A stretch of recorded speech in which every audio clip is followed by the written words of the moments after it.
Sign 3a की value 3 sine a minus 4 sine cube a, right है भाई। और cos 3a का 4 cos cube a minus 3 cos a, है ना भाई। अच्छा, tan 3a का formula 3 tan a minus upon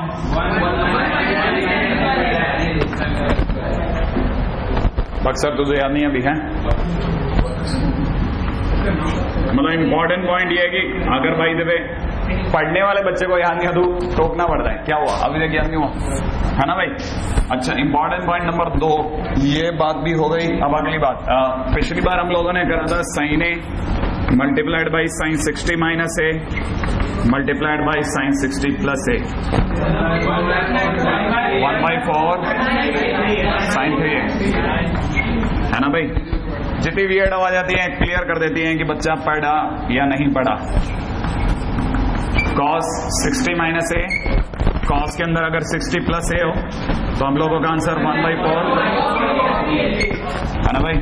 अच्छा, इसके बाद में हम लोगों ने जब इन दोनों का आपस में डिवाइड कर दिया,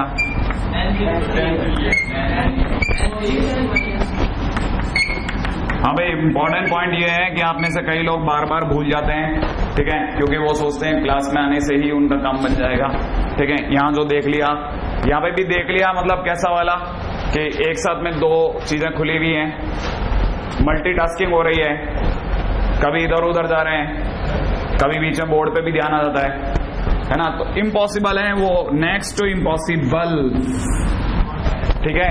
ये बात मैंने आपको जैसे ही ट्रिग्नोमेट्री स्टार्ट हुई थी बोलना चालू कर दिया है। मैं रोज बोलता हूं, ठीक है, और 1 महीने के बाद बोलना बंद कर दूंगा स्टार्टिंग डे से। इसको 10 कर देता हूं, इसको 10 कर देता हूं, कर दूं।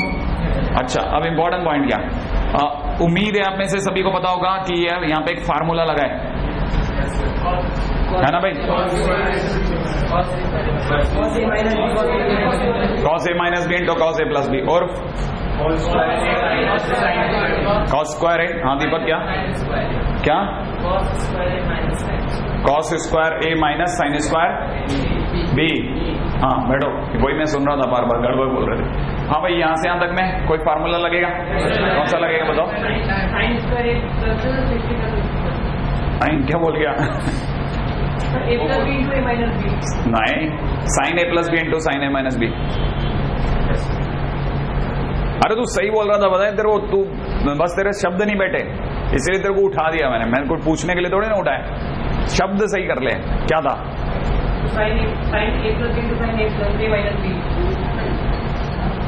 इक्वल टू क्या होता है? हाँ तुम बताओ। साइन स्क्वायर ए माइनस साइन स्क्वायर बी, सही है, बिल्कुल एकदम इतनी सी बात है। बताओ, साइन स्क्वायर ए माइनस साइन स्क्वायर बी, ठीक है, और फिर वो साइन की मल्टीप्लाई कर देना। साइन स्क्वायर ए करते ही जरूर कोई ना कोई फायदे की चीज दे जाएगा, जैसे साइन स्क्वायर 60 दे सकता है, माइनस साइन स्क्वायर बी की जगह साइन स्क्वायर ए हो जाएगा। साइन 60 की वैल्यू 3/4 हो जाएगी, साइन स्क्वायर 60 की वैल्यू। एलसीएम आप ले ही लोगे, बाहर वाला साइन ए मल्टीप्लाई कर ही दोगे, अंदर की तरफ साइन 3a बन ही जाएगा, डिवाइड बाय 4 आपको दिख ही रहा है, ठीक है ना। ऐसा हो जाएगा क्वेश्चन। ये हुई बात जो हम लोगों ने पिछली बार तक करी है, याद है ना आपको। हाँ, बहुत जरूरी चीज है ये कि आपको इस तरह की चीजें आपको पता होनी चाहिए, ठीक है। अपन आज के दिन आगे चलते हैं, हाफ एंगल फाइंडिंग। अगर कभी भी क्वेश्चन के अंदर अपने को हाफ एंगल निकालना हो, क्या निकालना हो, हाफ एंगल निकालना हो, तो क्या क्या फार्मूला लगाए जाएं, क्या क्या फार्मूला अप्लाई होने चाहिए, उस पर बात कर लेते हैं, राइट है भाई। सबसे पहले जैसे मैं आपको हाफ एंगल का मतलब समझा देता हूं। हाफ एंगल का मतलब क्या है? हाफ एंगल का मतलब है, जैसे मान लीजिए मेरे को निकालना है साइन का हाफ एंगल, साइन a/2 निकालना है, राइट है। तो साइन a/2 निकालने के लिए बेस्ट मेथड है कि मैं लिखूं अंडर के अंदर 1 माइनस cos थीटा बाई 2। आप में से कितने लोगों को याद है 1 माइनस cos थीटा कितना?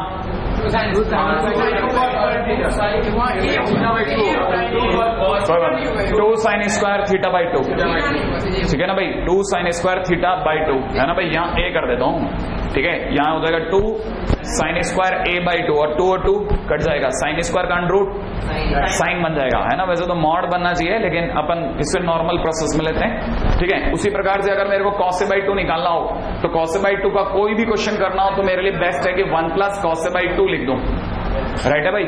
हाँ, पहले मैं आपको इन दोनों का मतलब भी समझा देता हूं। जैसे मान लीजिए मेरे को क्वेश्चन के अंदर निकालना है, ठीक है ना, साइन 7.5 डिग्री 7.5 डिग्री, राइट है। अगर मुझे ये निकालना है तो मुझे ये पता होना चाहिए कि साइन 7.5 का मतलब हो जाएगा साइन ये a/2 लिखा है भाई, a/2 दिख रहा है आपको। कितने लोगों को पता है ये a/2 में एक ही वैल्यू कितनी है? 15/2 लिखा है ना भाई। तो मुझे पता होना चाहिए साइन में हाफ एंगल निकालने के लिए मुझे यूज करना चाहिए 1 minus cos a divide by 2। अभी अभी आपने देखा a/2 की वैल्यू है 15/2, तो a की वैल्यू हो गई 15, तो मुझे यहाँ पे 15 पुट कर देना चाहिए। और उम्मीद है आप में से कई बच्चों को ये भी याद होगा कि 1 माइनस कॉस 15 की वैल्यू √3 प्लस 1 डिवाइड बाई 2√2, याद आया आपको, और अपॉन 2 कर देंगे। एलसीएम छोटा मोटा काटना कूटना तो आता ही है। जैसे एलसीएम लेते हैं यहाँ पे सबको पता है 2√2 माइनस √3 माइनस 1 लिख दो तो मेरा आंसर हो जाएगा, फाइनल आंसर हो जाएगा कितना? 2√2, ठीक है ना। 2√2 माइनस √3 माइनस 1 अपॉन में नीचे कितना? 4√2, बिल्कुल एग्जैक्टली। तो ये अपना जो भी आंसर आएगा वो किसका आंसर आएगा? साइन 7.5 डिग्री का। कहानी पकड़ में आई आपको? ऐसे अपन निकाल सकते हैं किसी भी हाफ एंगल को। जो भी गंदे गंदे एंगल है ना, वो तो आप समझो उनकी मौत है। कैसे? जैसे मान लीजिए एक और क्वेश्चन दिमाग में आया, किसी ने कहा साइन 22.5 डिग्री की वैल्यू बताओ, ठीक है ना। तो आप में से कई लोग समझ गए 1 माइनस कॉस 45 डिवाइड बाई 2 कर लोगे आगे? हाँ या ना। अच्छा, मान लीजिए अगर मेरे को निकालना पड़ जाए, आपसे क्वेश्चन पूछना पड़ जाए कॉस 22.5, तो आप बना सकते हो? बना के चलिए कर लो, करो करो, दोनों करो, करो करो। हाँ हाँ, तो लिख लो, लिख तो लो। हाँ हाँ, लिखो लिखो, जल्दी जल्दी लिखो। For sign a/2, for cos a/2, ठीक है। एग्जाम्पल,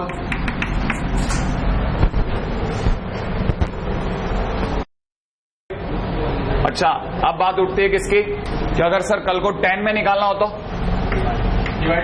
है ना भाई? नहीं, 10 में निकालना हो तो 1 minus cos a upon sine a। ध्यान से समझना भाई, बहुत काम की चीज है।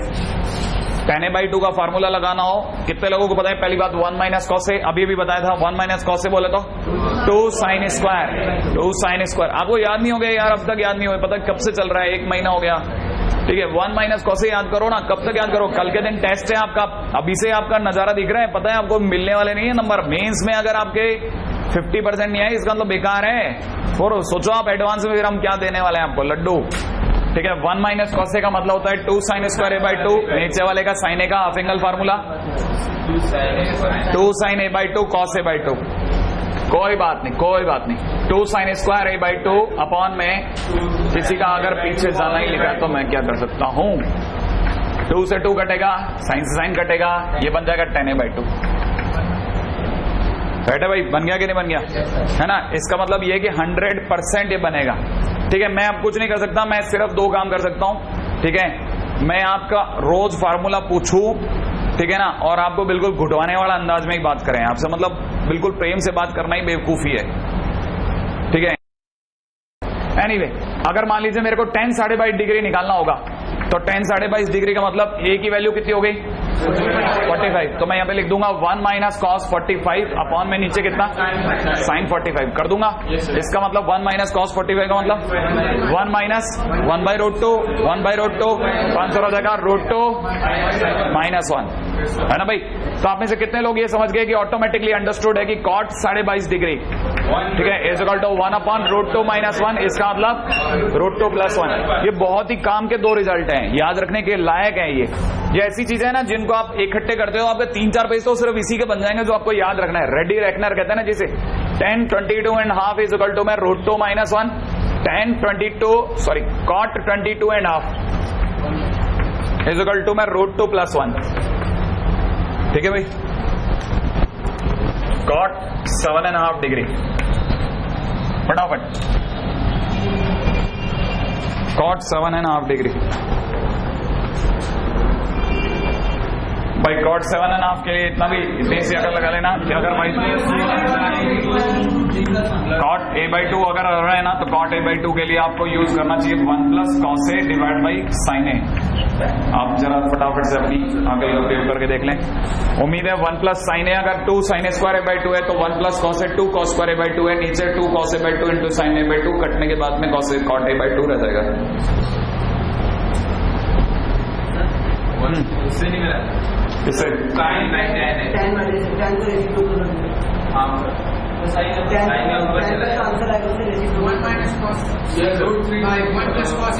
मैं एक्चुअल में क्वेश्चन आपको बता देता हूँ। क्वेश्चन क्या है, ठीक है ना। क्वेश्चन ये है कि cot 7.5 इज इक्वल टू, मैं आपको प्रूव करना है कि √3 प्लस √2 मल्टीप्लाइड बाय √2 प्लस 1। सही है। हाँ, अब आपको पीछे इतनी दूर तक करना ही पड़ेगा। आप लोगों ने 10 के फॉर्मूले सोचा, 10 7.5 सोचा, चलो अब सोच लेते हैं। 10 7.5 माने 15/2, 10 15/2 का आप लोगों ने क्या क्या कर लिया, 1 माइनस cos 15 sin 15 है ना भाई। अच्छा 1 माइनस cos 15 का मतलब कितना हो गया, 1 minus √3 plus 1 divide by 2√2 upon में नीचे कितना 1 कहां से, √3 माइनस 1 अपॉन 2√2, राइट है भाई। अच्छा अगली लाइन में सबको ये तो आइडिया हो ही गया कि ये 2√2 माइनस √3 माइनस 1 अपॉन में √3 माइनस 1 रह गया, हाँ या ना। आंसर को लेकिन इस फॉर्म में छोड़ना गलत है। क्यों गलत है, क्योंकि नीचे सर्ड आ रहा है। यहाँ रूट के अंदर जो भी चीज आती है तो ऐसे छोड़ना, रेशनल वैल्यू में छोड़ना गलत होता है। तो बेस्ट है कि इसको रेशनलाइज कर लो। रेशनलाइज करते ही √3 प्लस 1 से मल्टीप्लाई करोगे, है ना भाई। इस जगह आकर के आपने क्या कर दिया, रेशनलाइज कर दिया। अगर आपने रेशनलाइज कर दिया तो जैसे ही रेशनलाइज करोगे नीचे की तरफ कितना बन जाएगा, 3 माइनस 1, है ना भाई। ऊपर की तरफ आप मल्टीप्लाई करो, देखो आप जैसे मल्टीप्लाई करोगे ये हो जाएगा 2√6, ठीक है ना। इसकी मल्टीप्लाई करते हुए -3, इसकी इससे मल्टीप्लाई करते हैं -√3, 1 से मल्टीप्लाई करते हैं प्लस का 2√2, ठीक है। माइनस के अंदर कितना, माइनस के अंदर 1 से मल्टीप्लाई करते हैं 2√2 माइनस √3 माइनस 1, राइट है। अच्छा देखो कुछ भी कैंसिल आउट नहीं हो रहा, ठीक है। लेकिन ये 2√2 है, ये 2√6 है, ठीक है। देखो जरा क्वेश्चन के अंदर इसमें और इसमें कुछ कॉमन आ रहा है। क्या कॉमन आ रहा है, किसी को पता है क्या आ रहा है, 2√2, बिल्कुल 2√2 कॉमन आ रहा है। अंदर की तरफ क्या बच रहा है, √3 प्लस 1 बच रहा है। अच्छा बहुत धीरे धीरे देखो अपने को, लेकिन √3 प्लस 1 की जरूरत है क्या, √3 प्लस 1 की हमारे को जरूरत ही नहीं है। अगर हम √3 प्लस 1 कॉमन ले रहे हैं तो देखो क्या गलती करने वाला है वो, देखो आप कॉमन एरर, थोड़ी भी अकल काम करेगी तो देखो अगर मैं √3 प्लस 1 कॉमन ले गया तो मैं वापस नहीं पहुंच जाऊंगा जहां से आया था। मैं √3 प्लस 1 की मल्टीप्लाई करके लाया था और मैं थोड़ी देर बाद कॉमन लेकर के फिर दिखा दूंगा कि देखो इन दोनों की मल्टीप्लाई है, तो ये तो अपने आप में सुसाइडल हो जाएगा, है ना। इस जगह पर रुकना और सोचना पड़ता है, राइट है भाई। क्या सोचना पड़ता है, 1 मिनट के लिए जरा मैं सारी चीजों को पहले इकट्ठा कर देता हूँ। -3 -1 मिलकर हो गया -4, √3 मिलकर हो गया -2√3 अपॉन में नीचे क्या चल रहा है 2, हाँ है ना। उम्मीद है आपने सभी को पता चल गया, ये बन गया √6 माइनस √3 प्लस -4, ये बना है भाई। इसका उससे क्या लेना देना, कोई रह गया क्या सर? हाँ 2√2 कॉमन ले लेंगे, 2√2 रह गया सर। कौन रह गया, एक 2√2 रह गया, बिल्कुल साहब। 2√6 प्लस 2√2, 2√2 का कितना रह गया, √2। बस अब देखो आपका क्वेश्चन बन गया है। कैसे बन गया, कुछ कॉमन आ रहा है क्या, हाँ भाई किसमें से कॉमन लो, √2 प्लस 1 कॉमन लेना मेरे को। दिमाग के घोड़े दौड़ाए, इसमें और इसमें या इसमें, किसमें कॉमन लूं, देखो आप इसमें और इसमें, फर्स्ट एंड लास्ट में क्या कॉमन ले सकता हूं, √2 के कॉमन लेने पे अंदर क्या बचेगा, √3 प्लस 1, लेकिन √3 प्लस 1 अपना है क्या कहीं, कुछ यहाँ पे -2 आएगा। अच्छा यहाँ पे डिवाइड के अंदर -2, गुड है। चलो आगे बोलो क्या कॉमन लूं, कॉमन कैसे लें, आखिरी से जो बैठे हैं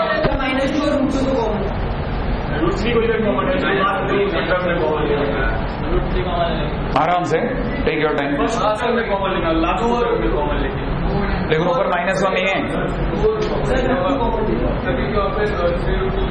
इसका मतलब ऊपर कोई एरर तो नहीं रहेगी। पहले ऊपर से देख के आ जाओ जल्दी से, कितना दोनों में माइनस होगा। क्वेश्चन रॉन्ग है क्या मतलब, नहीं, ये देखो कॉमन सेंस कितना सिंपल। अरे आंसर मिला नहीं रहे हो भाई, क्या कर रहे हो आप? √3 यहाँ हो गया √2 -1 और इन दोनों में कॉमन क्या आने वाला है? मैंने सोचा शायद कोई बोलेगा, ठीक है। √2 के कॉमन आते हैं, अंदर बच्चा √2 -1 -√2 कॉमन ले रहा हूं, है ना भाई? सही क्या? कितने लोगों को ये बात समझ